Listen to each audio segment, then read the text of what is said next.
From a safety campaign standpoint, before I get into this month's message, I'd like to put some extra emphasis on motorists securing their loads and properly maintaining their vehicles. We've had a couple of examples the past month of tires coming off vehicles, two as recently as yesterday, where we had tires come off on the tax-supported highway system. But, you know, when you lose a tire on a vehicle at highway speeds, the results are catastrophic. And again, as you can see, a tremendous amount of damage.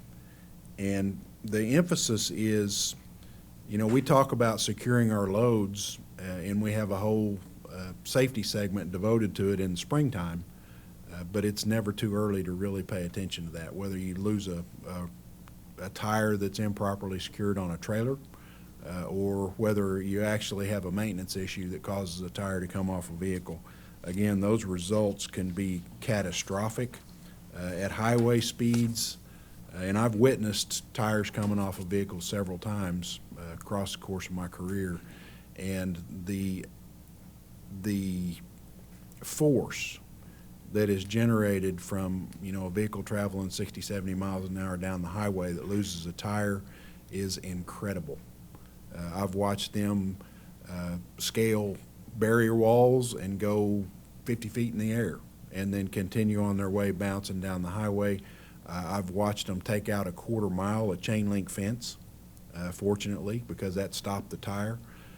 So again, these are significant events, and it just puts an exclamation point for us on, you know, we don't necessarily have a vehicle inspection program in the state of Oklahoma, but we should take a look at our vehicles ourselves occasionally and just make sure that, you know, we've got everything buttoned up from a maintenance standpoint.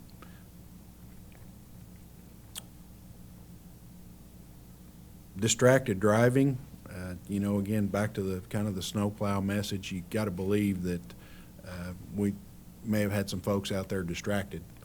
And, you know, we, over the course of time in 2021, we lost 3,522 lives nationally that were directly attributed to distracted driving. One life lost is too many. That's certainly a statistic that we need to improve on. You know, when you look at the age categories that are involved in those accidents, it's 31 to 50 and under 21. But distracted driving has an impact on all of us.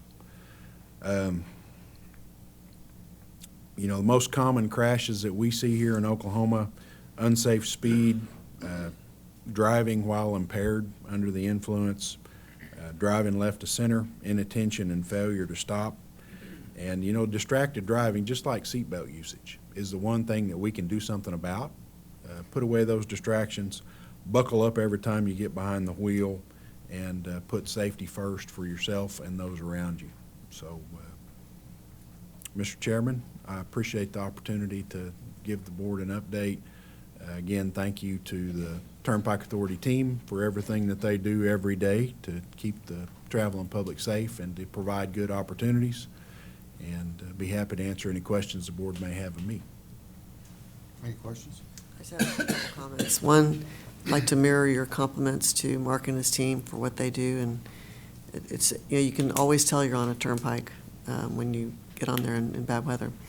Second thing is, I'd just like to acknowledge what everybody may not see, which is that every day the members of the Turnpike Authority are not thinking about what they're going to do tomorrow, next month, next week, or next year. They're thinking about the next 10, 15, we have a 15-year plan, but we're thinking about a lot longer than that. And I think it's important for everybody to understand that they can rest easy knowing that the people of the Turnpike Authority are not just thinking about tomorrow, but they may not talk about it, they may not have specific plans, but they're thinking about what needs to happen in Oklahoma for a long time in the future. Couldn't agree more. Thank you. Hopefully with these new interchanges we've been talking about, you will come forward at some time, Marcus's group, with need for more transponders as we introduce more users to our system that will have access to it, which I think is nothing but good, and more plate pay conversion opportunities. certainly, you know, that's, as we always talk about, and Marcus and his team do a great job with really making sure that the public is aware of that opportunity that's represented in the Pike Pass system and the network that we've got, because that is the best of all worlds for everybody. Yep. And helps us certainly keep our toll rates low and provide a very high level and safe service for the traveling public. You know, just another comment on distracted driving. It really doesn't take very much. One of the deaths on the H.E. Bailey this last month was caused by a friend of mine that was talking on her phone, hands-free, but still talking on her phone, and she had 2 dogs in the car with her. And she went off the road, hit a car that on the side of the road that had its flashers on, had a maintenance problem, and killed a young 23-year-old man. So it was a tragedy for her, and even more of a tragedy for that family. And so the comment is, it just doesn't take very much distraction to do that. And I think that's a good comment, and it's just happening too often on our highway system. Thank you for sharing. Thank you.